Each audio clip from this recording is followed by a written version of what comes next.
People doing extraordinary things to help others. If he didn't do what he did, we would have died. Heroic acts that have sometimes meant the difference between life and death. And he was just crying, "Don't let me die, don't let me die, save me, save me." Amazing acts of courage. It was just a natural reaction. This guy needs help. Captured on dash cams, CCTV, and mobile phones. Incredible stories from the UK. He put his life at risk just to save me. And across the world. Mayday, mayday, mayday.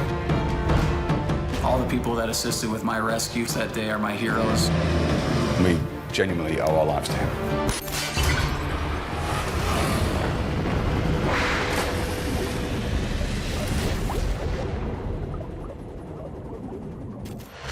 Today on Saved on Camera. In South Africa, a couple on a mission to save rhinos end up needing to be saved themselves. And I thought, I have no idea how we're going to get out of this. They are over 200 kilometers from the nearest city and help. And even when rescue services do arrive, they are not going to find it easy.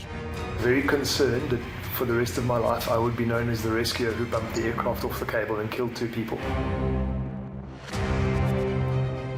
In the UK, a mum on the school run has a seizure at the wheel of her car.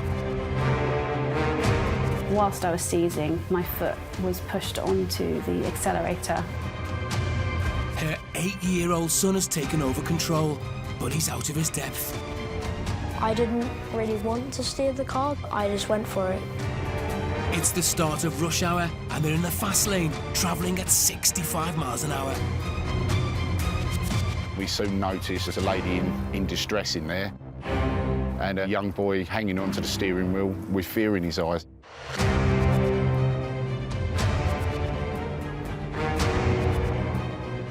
In Oklahoma, USA,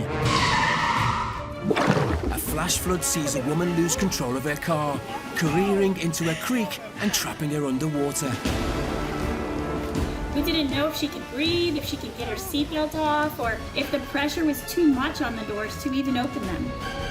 She didn't have a whole lot of time. The water was rising in the creek. She needed help quick. And in the UK, a wild deer is trapped by a rope. A trio of wildlife warriors are its only hope. They know time is against them. From the point of capture to the point of release has to be less than 30 minutes. Otherwise, you're looking at a deer that is likely to have a heart attack and die on you. A light aircraft is entangled in a zipline 100 meters in the air.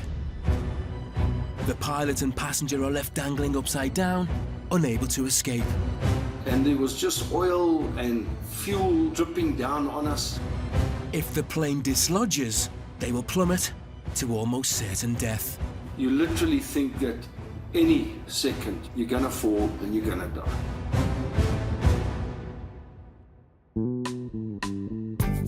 Peter Gadding is a 63-year-old commercial pilot from South Africa who's been flying planes for 32 years. Oh, I've always just loved flying. My late father was a pilot. I just had it in my veins, eh? I just decided one day I needed to fly.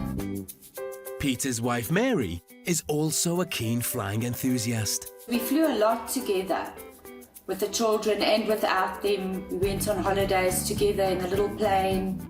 Peter is very responsible as a pilot. He doesn't take chances at all. He's just a really good pilot, John. The pair are keen conservationists and volunteer for an anti-rhino poaching charity. We have an organisation called the Battaliers. They were looking for volunteers to fly the anti-rhino poaching missions again. And so, without hesitation, Mary and I volunteered.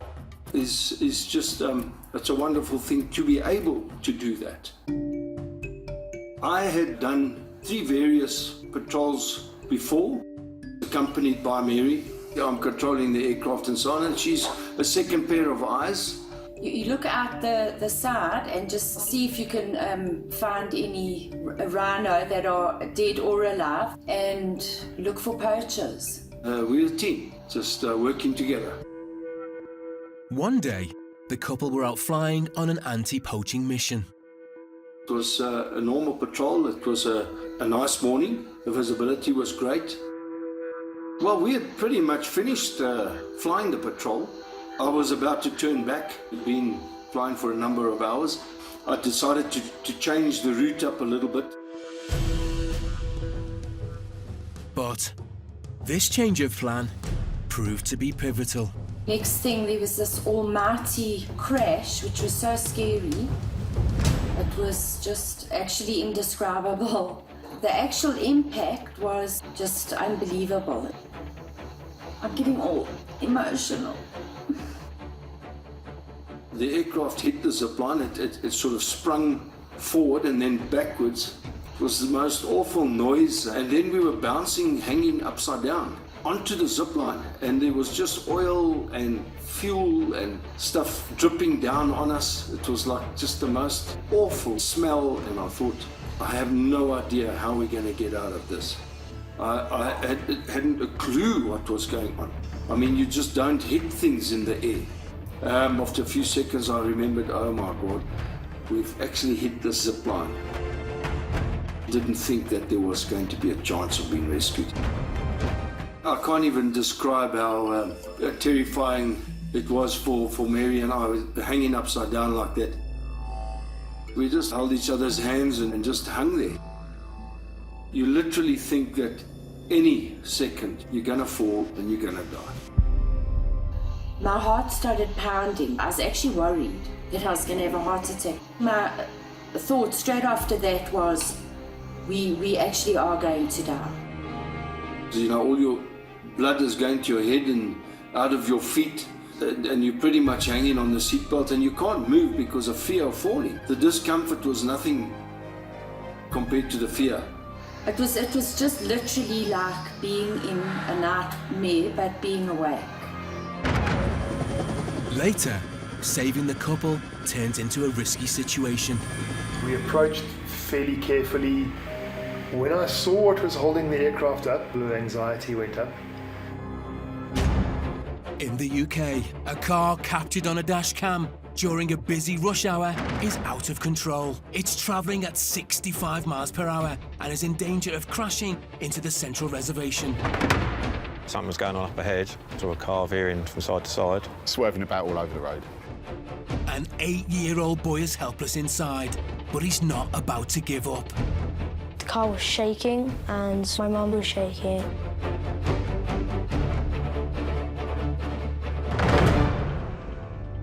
The ties that bind a mother to her son are notoriously strong. But for one Colchester family, it's a bond that ended up saving their lives.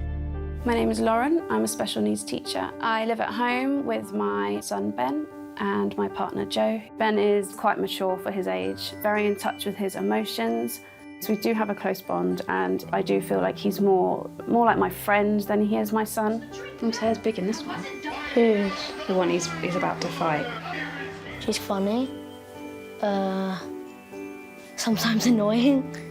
Ben absolutely loves playing video games. If he's not outside playing with his friends, he will be in his room playing video games, especially car video games. Those are his favourite. Ben's love of car video games was to play a crucial role on one particular day. Nothing felt out of the ordinary at all in terms of what I was feeling that day. Right, you ready? Let's go. After school had finished, I was just looking forward to getting home and getting dinner on. She was happy, she was saying hello to me. She was just driving normally. We were driving along a very busy A road at the time. So how was school today? The journey home from school to our house is roughly about 30 minutes. It does involve a lot of busy A roads. It can get quite scary, a lot of impatient drivers trying to get home. A About 3:30, we were talking about our days. Again, nothing out of the ordinary. But that soon changed as Ben started to notice his mum acting strangely. I first realised something was different when she wasn't really listening to me. And she just wasn't listening to me. What are we doing tomorrow? Mom! In a van, just behind Lauren's car, were workmates Jimmy Dowsett and Billy Smith. Me and Jimmy had been working on site all day and we was just on our way home. So finishing the day, we're tired. It's December, so just wanted to get home to the family, really. The traffic was very busy that night. People coming home from work, people leaving school. I'd moved lane into the fast lane. A car started veering towards the central reservation. Something was going terribly wrong inside the car. The car was shaking, and my mum was shaking. Apparently, I then suddenly started aggressively shaking, dribbling, and my eyes were closed. My hands were still tightly gripped on the steering wheel. Whilst I was seizing, my foot was pushed onto the accelerator. The car started heading back over the other lanes. I just assumed someone had fallen asleep at the wheel. And I saw outside of the window that we're skidding against the walls. Now travelling at 65 miles per hour, the car was dangerously out of control. Apparently, Ben leant over me. He was sat on the handbrake so that he could reach over. I didn't really want to steer the car. I just went for it. He put the hazard lights on before he started steering the car. It was quite difficult. It was very hard to steer it. We soon noticed there's a lady in distress in there and a young boy hanging onto the steering wheel with fear in his eyes. Yeah, we knew we had to do something. Can't say I had a plan for stopping the car. I just decided that I needed to help see them off the road. The car was weaving from side to side. I kept looking around so I couldn't crash into anyone.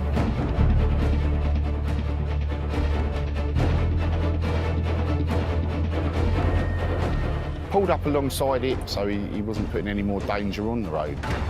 If he'd let go of the steering wheel, he could have veered back into the road and anything could have happened. Obviously kept the van in a straight line and Ben done the same with the car and then we slowly edged it over. If he hits my van, damages my van, it doesn't matter, does it? You just want that boy to be safe. And then I steered the car onto the grass. When they went up the verge, I was speaking to Billy and I said, what's happening? He said, right, they're up the verge, just pull up and stop. And then it slowed down. But it wasn't over yet. She did stop and then she started again. I'm assuming she fell back onto the accelerator and started driving towards us again. I told Jimmy to accelerate because she's going to hit us. And then she fainted. Billy jumped out while the van was still moving.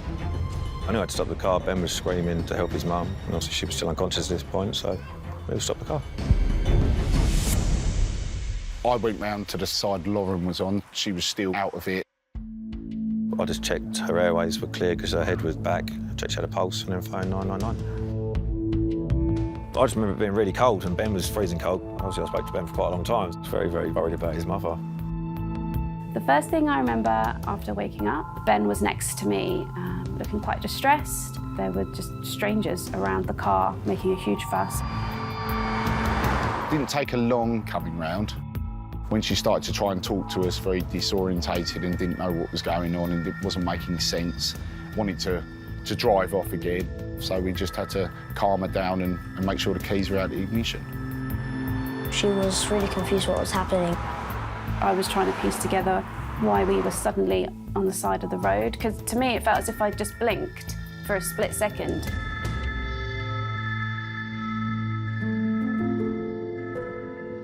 The two men waited with Ben and his mum until the emergency services arrived and then left.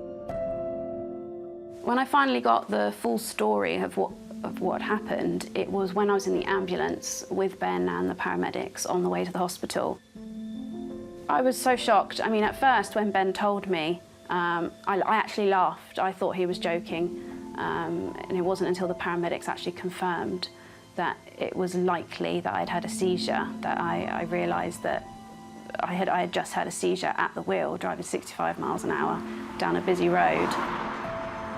After having multiple tests, the doctors strongly believed that the seizure was either stress-induced or it was due to medication I was taking at the time. Ben has been surprisingly humble about it. Paramedics genuinely believe that if he didn't do what he did, we would have either been seriously injured or we would have died. Later, Ben and his mum meet up with the men who saved them for the first time. The main reason I wanted to help was because when I pulled upside, I saw Ben, thought of my own son, thought of my own family, really. Back in South Africa, an aerial Rhino patrol has gone wrong. A couple in a small plane have accidentally flown into a zip wire, leaving them precariously balanced. I can't even describe how terrifying it was for Mary and I, hanging upside down like that. It was just literally like being in a nightmare, but being awake. Despite the life-threatening situation, Peter manages to call for help. Called up the anti-rhino poaching people and I said, look, we've hit something. I don't think I even realised it was the zipline at the time. And they raised the alarm. Rob Thomas is a volunteer with the South African Mountain Rescue Team and is the one to take the call. The message came in and it was a fairly brief message. It just said aircraft crash, power lines, Pilanesberg, stand by. The rescue services are on their way. They're not going to find it easy. The 2 helicopters came and that was horrible because, you know, you don't know if you're going to get blown off the zip line. We approached fairly carefully at the same altitude as the aircraft. We didn't ever want our downwash getting near it. Took a look and our primary concern was what is holding this aircraft in place. When I saw what was holding the aircraft up, the anxiety went up because the only thing holding the aircraft in place is there are 6 bolts or 8 bolts that bolt the propeller onto the flange that is mounted to the drive shaft. And one of those bolts was on the other side of the cable. That was all that was preventing them from coming off. With their life hanging in the balance, Rob has some difficult choices to make. If the aircraft did come off while we had somebody at the aircraft, first of all, we would kill whoever was there, but we'd also probably end up with our rescuer getting entangled in the aircraft, which would quite possibly pull the police helicopter out of the sky. So we rejected that option, which left the only real option being to come down the cable. And that dangerous maneuver fell to Rob, sending him 500 meters down a cable to rescue them. I don't think there was time for concern over my own safety. It was more a case of just trying to be methodical, trying to be calm. We could actually see him coming down to us, and it just seemed to take forever. In this case, speed is not your friend. Did it very slowly and meticulously because he was also still concerned that if he was to make too many movements that it would also dislodge the aircraft. I was very concerned that for the rest of my life I would be known as the rescuer who bumped the aircraft off the cable and killed 2 people. But at the same time I realized that that was the only way we could get it to happen. So it was a case of go ahead, do your best, be as careful as you can, and hope like mad and do a lot of praying. But once Rob reaches the stricken pair, the next big question is, how is he going to get them out of the plane? Well, the first thing he did was secure the aircraft to the zipline. Then we knew we were not going to fall off anymore. It was just a question of trying to extract us out of the aircraft without dislodging it either. The first thing that the pilot said to me is, listen, don't take this the wrong way, but I'm really, really glad to see your face. The next thing he said to me is, please take my wife out first, which was a very noble sentiment, but I had to point out to him that he was between myself and his wife, and I didn't want her climbing over him if I could just get him out of the way first. So I simply said to him, sorry bud, you're in my way, here's a harness, here's how you put it on, get cracking. With chivalry out of the window, it was time for Peter to get out. He came out fairly quickly. It was obviously very difficult if you imagine sitting in a garden chair and somebody pushes you over on your back. So you've got your feet in the air. I call it rocket launch position. So they'd been hanging in rocket launch position for a couple of hours. Once he had it on, he slowly climbed into the upright position and carefully stepped out of the aircraft. Even though it was high up, hanging on that zipline, that was nothing compared to the fear of being in that aircraft for all that time. But as Rob turned to save Mary, the weather was getting worse and fear was setting in. I put my harness on, and which was not very easy in a tiny little plane, and you're trying not to move. And then I climbed over onto Peter's vacant seat. She was halfway out and she said to me, "I'm stuck." And my initial thought was, you can't be stuck, you're climbing out of the aircraft. And I looked behind her and the grab handle in the center of the back had managed to toggle itself on the throttle of the aircraft. So I leant over to untoggle her, and as I did that, my feet slipped off the wing strut. So I went upside down. She started to get a little bit anxious. All I said is, keep it together, you're almost out. It was literally a case of, she was probably 10 seconds away from being out of the aircraft. We got her up, we got them both onto the wing strut. It was very high and so scary. The wind had come up, I still didn't feel safe at all. And then they started winching us very slowly. He first lowered Peter, and then he lowered me. I loved being lowered down onto the mountain, and then I knew that I was safe. The touchdown moment on the ground was a revelation, partly because I discovered at that point that my feet and my legs didn't work anymore. I'd been hanging in harness for so long that I didn't actually have the strength to stand.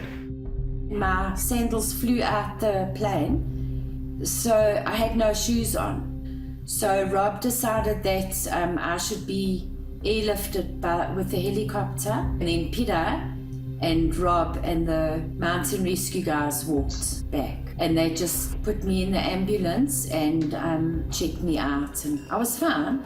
My blood pressure was even normal. There was just this enormous amount of relief. It was miraculous. We were very, very lucky. The actual tension of that situation only hit me when I got home. It was only then that my brain started to process what I'd gone through. Well, Rob is our hero, and actually all of them were absolutely wonderful, but Rob was the one who got us out.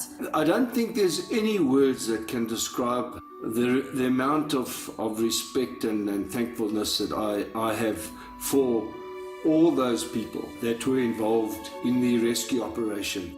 The outcome could have been very different. Just the fact that they hit the wire and bounced back and dropped enough to catch on the back of the propeller. The fact that we got two people out of there was incredibly satisfying.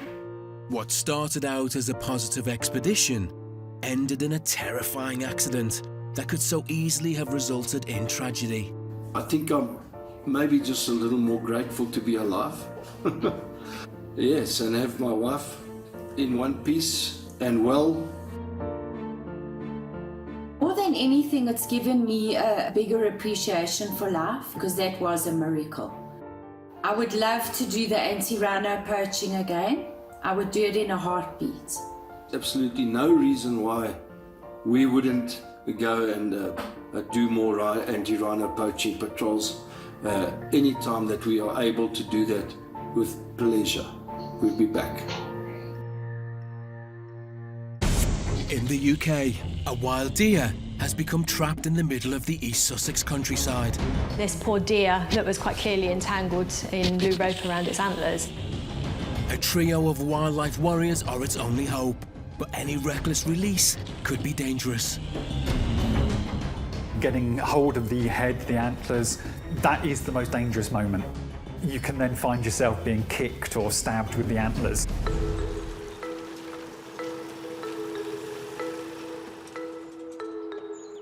In the middle of East Sussex sits a rescue centre. It's a haven for injured wildlife, and it was set up in 1996 by animal lover Trevor Weeks. But his altruism started much earlier than that. I've done this since I was a kid. I've always liked the countryside, I've always liked animals, and it's something that my parents have sort of instilled in me to respect nature and respect the countryside. Kathy Martin joined the centre 11 years ago. Trevor set it up on a small scale. I just sent him an email, just sort of said, you know, I'm available, you know, if I can help at all, then I'd love to, and so Reggie got involved that way. It's a labour of love for both of them. We all work really, really well together. And when we've been able to get an animal back to full health and return it to the wild, then that gives you the most heartwarming feeling you can ever experience. I think the thing with the wild animals, and with any animal really, is it can't help itself. It needs humans to help them. They can't say when they're ill, they can't say what they need, and it's down to us to assess them and to help them. Now with a team of 150 volunteers, the centre routinely answers between 4,000 and 5,000 calls a year. One dramatic call-out, though, would end up capturing the nation. Hello, Wildlife Rescue. I actually had a call first thing in the morning from a couple just outside of Blackboys, which is in the middle of East Sussex. And they said they could see a deer that was entangled. Its antlers were tangled in some rope attached to an old apple tree. I phoned my colleagues Kathy and Chris, and I asked them to basically bring our transit ambulance as well as all our entanglement rescue gear up to site. The team had taken similar calls in the past, so knew the protocol that was required. Any rescue like that has to be done by at least 3 people because of how dangerous and difficult they are to restrain and then cut free and release. When we first got there, this poor deer that was quite clearly entangled in blue rope around its antlers. Once we're all together on site, we all have a little team meeting to discuss how we're going to approach it and how we're going to cut it free and how we're going to release it. But the team must be quick, or the results could be fatal. Deer are very highly strung animals at the end of the day. They've got a lot of adrenaline naturally in their bodies, and as a result of that, when we pin them and secure them to the floor, they're going to get very, very stressed. Do you want to go that side of that, mate? That whole process, from the point of capture to the point of release, has to be less than 30 minutes. Otherwise, you're looking at a deer that is likely to have a heart attack and die on you. Its eyes are sort of staring and really wide, often they're drooling. You can see their chests heaving. They're just so exhausted from trying to free themselves that, you know, that's what motivates you to get in there and to get into a dangerous situation and actually deal with it as quickly as you can. Yeah. They needed to begin by minimising the deer's movement, slowing it down. Normally in these situations we try to use like a walk towards net. Yeah. The walk towards net is almost like a tennis net, and we use that to try and corral the deer and encourage them to run into it.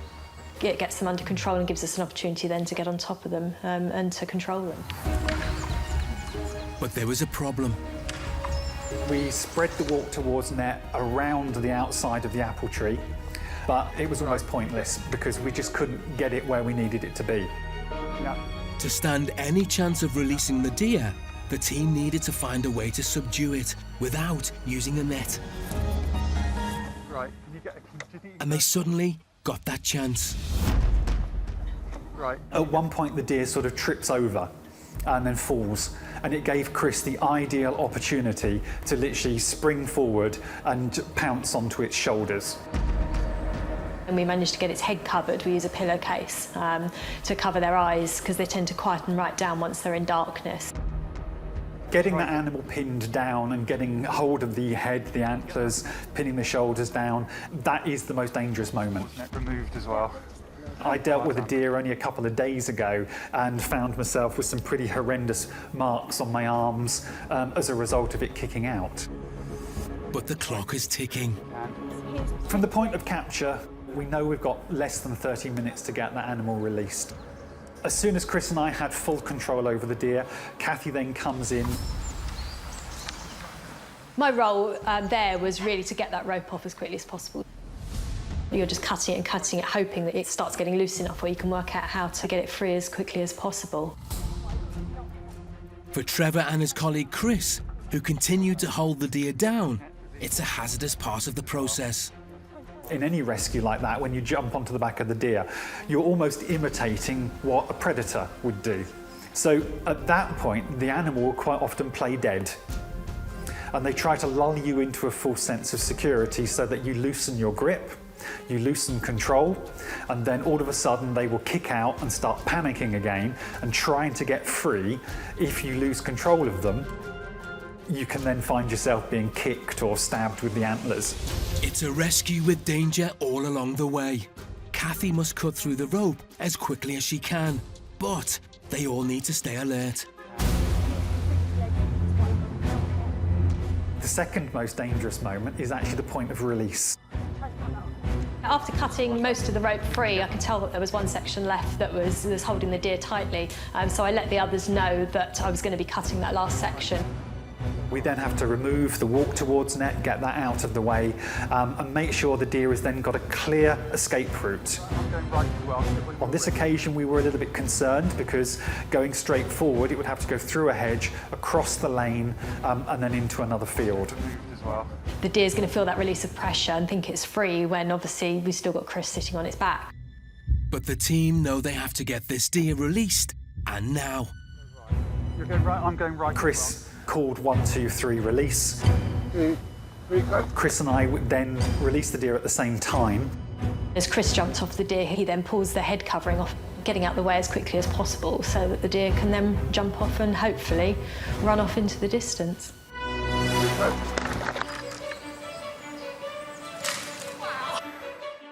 He just jumped straight through the hedge, across the road, straight through the hedge to the other side, and just legged it across the field.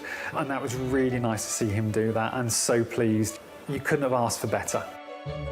Even though they've done this type of rescue many times before, there's still a tidal wave of emotion after every successful release. I think you can always hear that in our voices at the end of any deer release. It's almost sort of slightly hysterical. The emotion is just such a relief seeing them run off. Being able to release a deer like that is amazing. It's probably one of the most amazing experiences you can do, to be honest. You know, you go from seeing how scared those eyes look to then that relief on their face when they're able to run away. And it is such a nice thing to experience. It's really heartwarming. In America, a sudden downpour in Oklahoma is creating hazardous conditions. I saw a car, all of a sudden they skidded in the rain and then went straight into a creek. Emergency services were on their way, but time was critical. She was under the water was rising, and she needed help quick. One eyewitness caught it all on camera. Oh gosh. My name is Kara Copes. I live here in Oklahoma. It was a spring day and it had been raining and it started just getting heavier and heavier. The radio was saying that it was a flash flood warning. And I noticed that the water was filling up on the sides of the road and the ditches were starting to get a little tall. Kara wasn't the only driver doing battle with the elements. My name's John Johns. The weather was pretty bad. You could hardly see in front of you. There was water covering the roads, so you had to be really cautious. Whether cautious or not, one driver was about to suffer the full force of the floods. As I was driving home, I saw a car coming in the opposite direction toward me. All of a sudden, they skidded in the rain. I saw the water just start spraying, and then I saw her car start to slide. It flipped over right into the side of the road and was going upside down in the grass. And all of a sudden, it went right into this creek. So the car is now in the water, upside down. I immediately turned around and called 911. I could see other people getting out of their cars and rushing to the scene. Heating engineer John wasn't far behind. I was coming down the road and I saw what looked like just a bunch of vehicles sitting on the side of the road, people standing, all looking towards the ditch. When you see the vehicle, immediately your heart kind of sinks. I asked, is somebody in the car? Somebody in there? Yeah. And they said yes. The first thing that went through my mind was, they need help. And then I began to think, as a father, that's somebody's child. I couldn't imagine not doing something at that point. I mean, she is underwater, probably in a seatbelt. Water is rising. She's upside down. We didn't know if she could breathe, if she could get her seatbelt off, or if the pressure was too much on the doors to even open them. She didn't have a whole lot of time. The water was rising in the creek. She needed help quick. By now, other drivers had joined the rescue. There were lots of guys. Several had jumped in the water. They were yelling, talking about how they could get this car open. Should they break the glass? It was just so shocking. John and the other rescuers were running out of time. We've tried unlocking the doors, we've tried opening doors, and nothing's happening. The car was upside down. I couldn't see her. I just knew she was in there. I knew we had to get her out. It's not working. Nothing I'm doing is working. Part of you wants to give up. It's like you can't. John and the others made another attempt. We began rocking the vehicle back and forth, and the glass on the window broke. When the window broke, we knew the fight wasn't over at the same time because she still hadn't emerged.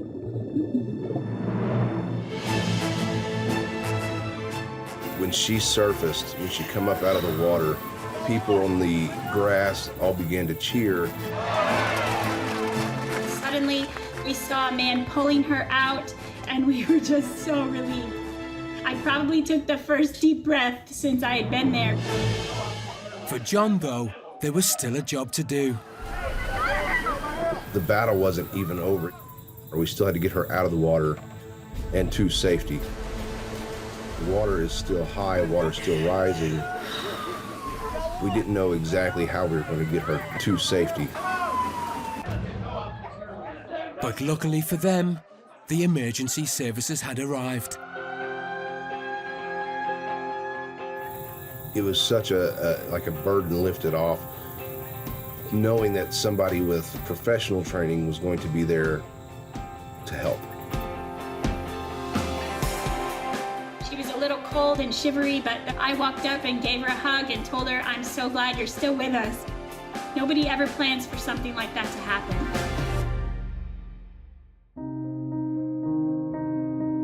Knowing someone's life in your hands is a feeling that can't be described. There's not words for it.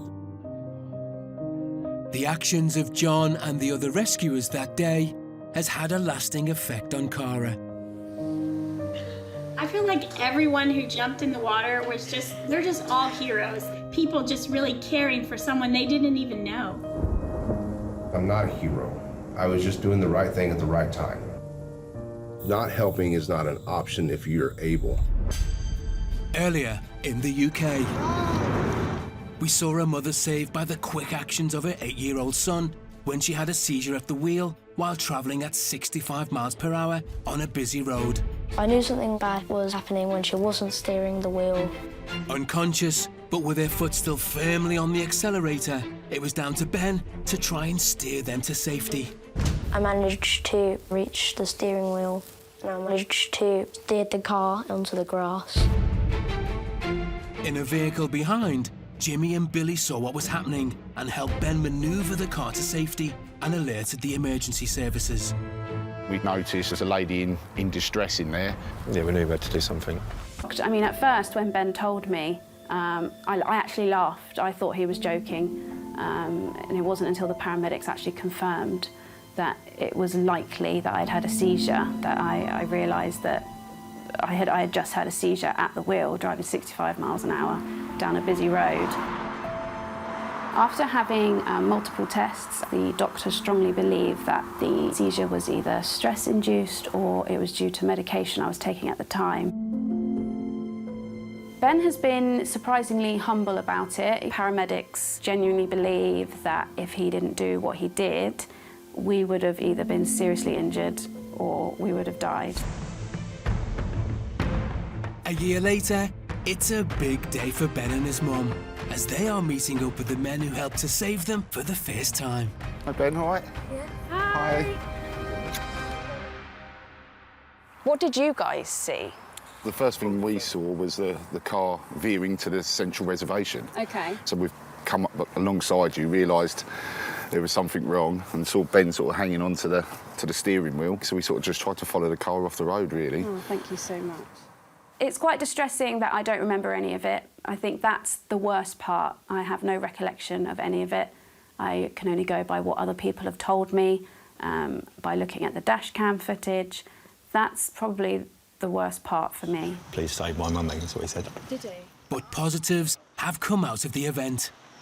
A lot of our friends, when they found out what happened, they actually took the time to sit down with their children and tell them what to do if it ever happened to them. Yeah. So in a way, that's good as well. So something good come out of it. Yeah, something good has definitely come out of it, yeah.